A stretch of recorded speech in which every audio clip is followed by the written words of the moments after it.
जुले नमस्कार।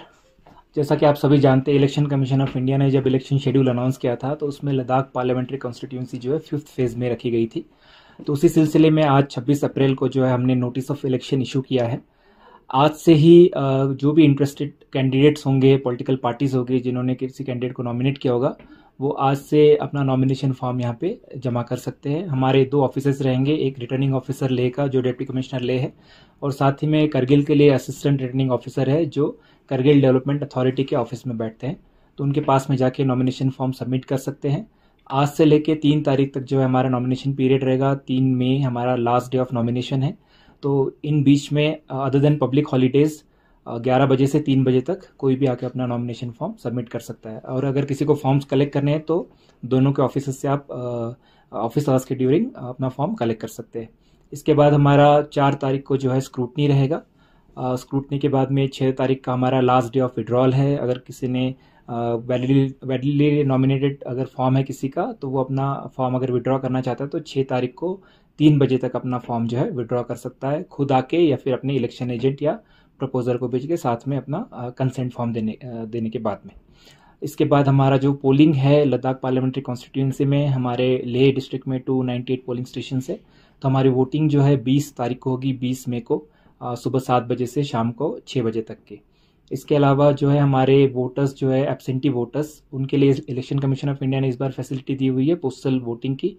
तो जो हमारे 85 प्लस एल्डरली पॉपुलेशन है और साथ ही में जो फिजिकली डिसेबल्ड है, जिनकी 40% एंड अबव डिसेबिलिटी है, वो फॉर्म 12D भर सकते हैं अपने AERs के थ्रू, BLOs के थ्रू हमें सबमिट कर सकते हैं। तो उनको होम वोटिंग की थ्रू पोस्टल बैलेट फैसिलिटी दी जाएगी।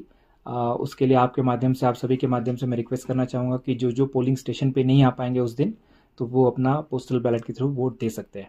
आप सभी के माध्यम से मैं हमारी सारी जितनी पॉपुलेशन है, जितने भी इलेक्टर्स है 18 प्लस, उन सबसे गुजारिश करना चाहूँगा कि 20 मई को जो हमारा पोलिंग डे है उस दिन प्लीज़ अपने नियरेस्ट पोलिंग स्टेशन पे जाके अपना कीमती वोट जो है please they.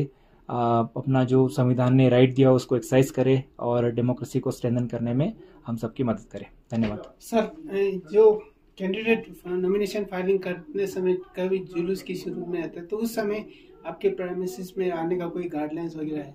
Ji, election commission की गाइडलाइन के हिसाब से जुलूस के शेप में आ सकता है, लेकिन जो हमारा ऑफिस रहेगा उसका 100 मीटर का एक रेडियस रहेगा। उस रेडियस के अंदर हम सिर्फ 3 व्हीकल्स को अलाउ करेंगे, उससे ज़्यादा व्हीकल्स हम अलाउ नहीं करेंगे। और जैसे ही कैंडिडेट आता है फॉर्म भरने के लिए, तो ऑफिस के अंदर जो है ARO या RO के ऑफिस के अंदर टोटल 5 लोग आ सकते हैं इंक्लूडिंग कैंडिडेट। तो कैंडिडेट और उसके साथ 4 लोग आ सकते हैं, जो भी प्रपोजर रहेंगे या उसका इलेक्शन एजेंट रहेगा वो लोग अंदर आ सकते हैं। तो टोटल 5 लोग आएंगे और प्रीमाइसिस में जो है सिर्फ 3 व्हीकल्स अलाउड रहेगी। सर, रैलीज में जो है टाइमिंग कितने बजे तक रहेंगे? रैलीज का जो स्टैंडर्ड टाइमिंग है उसके हिसाब से, जैसे लाउड स्पीकर हम 10 बजे के बाद अलाउ नहीं करते हैं।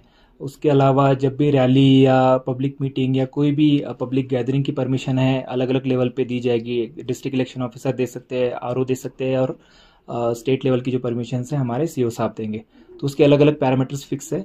इसके लिए इलेक्शन कमीशन ऑफ इंडिया ने पोर्टल भी बनाया हुआ सुविधा, जिसके थ्रू जो है जो भी कैंडिडेट या पॉलिटिकल पार्टीज अपना परमिशन के लिए अप्लाई कर सकते हैं।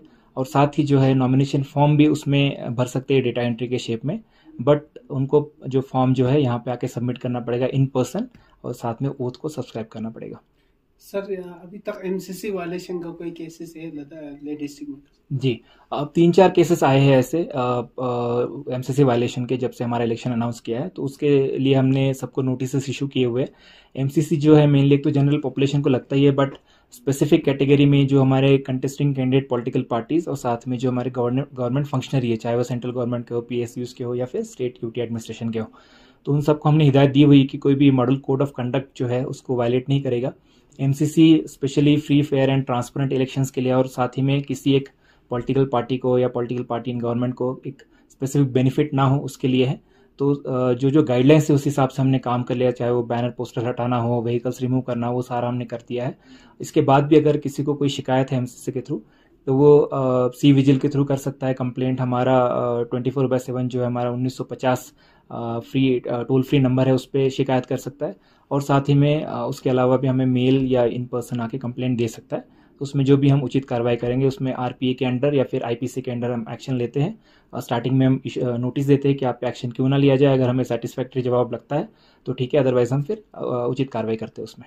तो कैंपेन के दौरान जिस तरह से जो है कुछ गलत ना हो, इस पे कितने कार्रवाई की, मतलब कितना निगरानी रखा जाएगा और क्या कुछ सिक्योरिटी अरेंजमेंट किया जाएगा? जी। जैसा कि मैंने कहा कि हर मीटिंग के लिए, पब्लिक मीटिंग हो, पब्लिक रैली हो, कार शो, रोड शो, जो भी हो, उसके लिए परमिशन की ज़रूरत है, उसके लिए अप्लाई करना होता है, तो हम सर्टन कंडीशन के साथ में परमिशन देते हैं। दूसरा, हमारी वीडियो सर्वेलेंस टीम्स है, जहाँ पे भी पब्लिक गैदरिंग होगी, हमारी वीडियो सर्वेलेंस टीम्स रहेगी। वो हर प्रोसीडिंग्स को वहाँ पे रिकॉर्ड करेंगे, किसने क्या कहा है, कौन सी स्पीच दी है, कौन से बैनर यूज़ हुए हैं और कौन से पैम्पलेट्स यूज़ हुए, तो उसमें हमारा सारा का सारा रिकॉर्ड रहेगा। इसके दो रीज़न होते हैं।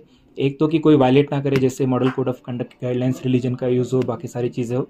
और दूसरा हम देखते हैं कि एक्सपेंडिचर मॉनिटरिंग, तो हमने जो अलग अलग रेट्स फिक्स किए हैं आर्टिकल्स के, तो उसके हिसाब से हम चेक करते हैं कि कितना एक्सपेंडिचर बुक हुआ है, और हमारा एक शैडो एक्सपेंडिचर रजिस्टर होता है, सो दैट जो कैंडिडेट है अपना लिमिट जो दिया हुआ है इलेक्शन कमीशन है वो एक्सीड ना कर पाए।